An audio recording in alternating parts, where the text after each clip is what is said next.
స్వామి వివేకానంద ఏమన్నారు? నేను ఒకవేళ యేసు కాలంలో పుడితే నా గుండెలో ప్రవహించు రక్తంతో యేసు పాదాలను కడుగుతానని అనలేదా?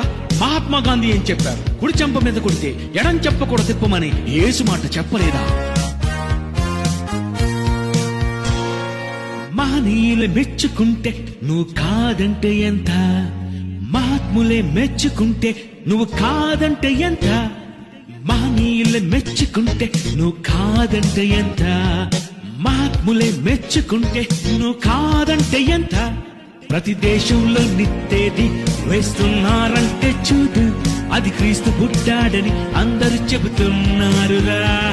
ప్రతి దేశంలో నిక్కాలం లెక్కించాలంటే చూడు, క్రీస్తు పూర్వము క్రీస్తు శకం అంటున్నారురా. లోకమంతా గుర్తించినది ఒకే ఒక్కడు, అతనిలాగా బ్రతకలేదు భూమిలో ఏ ఒక్కరు. అతనికున్న అభిమానులు మహనీయులకెవరికి లేరు. మహనీయులకు మార్గదర్శి క్రీస్తే, మానవులందరి మధ్యవర్తి క్రీస్తే.